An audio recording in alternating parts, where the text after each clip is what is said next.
ট্রেলারের শুরুতে যে ডায়লগটা শুনলাম এটা রওশনের কণ্ঠে ছিল নাকি, এন্টারটেইনমেন্ট ওয়ার্ল্ডে প্রেম ভালোবাসা আবেগের কোনো মূল্য নেই। আসলেই কি তাই? আমি এটাই জানতে চাচ্ছি, কি বলবেন? এই এন্টারটেনমেন্ট ওয়ার্ল্ডে না একটা সময় ইয়ে হতো যে বম্বে ইন্ডাস্ট্রির কথা বলি, যেখানে ইন্ডাস্ট্রি খুব বিয়ে করেছে, নিজেকে টিকিয়ে রাখার জন্য অনেক গুজব ক্রিয়েট করা, গল্প ক্রিয়েট করা দরকার হতো স্টারদের। সবসময় আলোচনায় থাকতে হয়। হ্যাঁ,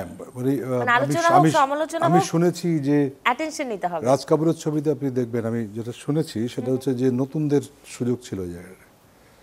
উনি তাকে নাকি যে প্রথম ব্রেকটা দিতেন তাকে কোনো রকম পেমেন্ট করতেন না, বলতেন তোমার ক্যারিয়ার বের করা, তোমাকে নিয়ে স্টোরি তৈরি করার, তোমার উপরে ইনভেস্ট করার সমস্ত কিছু আমার। তাকে সেইভাবে মানে প্রেস, ফটোগ্রাফি, অমুক তমুক বোর্ড টোড দিয়ে নিউজ তৈরি করে কিন্তু সেই জায়গাটা করতে। এখন একজন লোক কেন ইন্টারেস্টেড হবে দেখতে এই স্টারকে এসের মধ্যে? উত্তম কুমার এরকম আছে যে বলতেন না বেশি এক্সপোজ করো না নিজেকে, তোমাকে যদি দেখে ফেলে তাহলে তো আর মানুষের কোনো ইন্টারেস্ট থাকবে না, যাবে না ওখানে, এত পাবলিকের মধ্যে যাবে না। অনেকে উনি মানে মানা করতেন। এটা একটা ফিলসফি আছে যেখানে এইভাবেই কাজ হয়, কিন্তু আমরা যারা একটু থিয়েটার করে বড় হয়েছে তারা কিন্তু আবার অন্যভাবে ভাবি।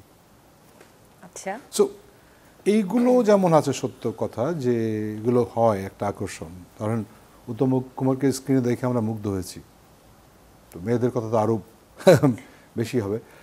এখন এই আমার শুধু একটা প্রশ্ন এখানে রয়েছে যে আমি জানি না কেন সেন্সর বোর্ড তখন এটা আটকে দিয়েছিলেন। মানে আমাদের কি সবসময় একটা এক ধরনের একটা ইউটোপিয়ান একটা জায়গা থেকে মিডিয়াকে দেখতে হবে তা না? মানে সমালোচনা করতে পারবে, এটা আত্মসমালোচনার মতো। তো এই জায়গাটা আমারও আছে, এই জায়গাটা আমি আসবো, বাট তার আগে একটু রওশনের কাছ থেকে শুনতে চাই ছোট্ট করে, আসলেই কি এন্টারটেইনমেন্ট ওয়ার্ল্ডে প্রেম ভালোবাসা আবেগের মূল্য নেই? রওশন কি দেখছে বা কি মানে এই জগতে এসে কি মনে হচ্ছে? আমার তো মনে হয় যে প্রেম ভালোবাসা আবেগ এখানে মূল্যায়নের কোনো মানে জায়গাই না। এটা হচ্ছে কাজের জায়গা। আমরা হচ্ছে মানে আমরা আসলে ব্যক্তিগত জীবনের বাইরে আমরা জাস্ট একটা গল্পের উপর কাজ করি। আচ্ছা, সেখানে পার্সোনাল লাইফেই তো খোঁজার কোনো প্রয়োজন নাই আমার দৃষ্টিতে আর কি। ঠিক আছে। আর তাছাড়া যে প্রেম ভালোবাসা এন্টারটেইনমেন্ট জগতে আমার কোনো প্রেম ভালোবাসাই কখনো হয় নাই।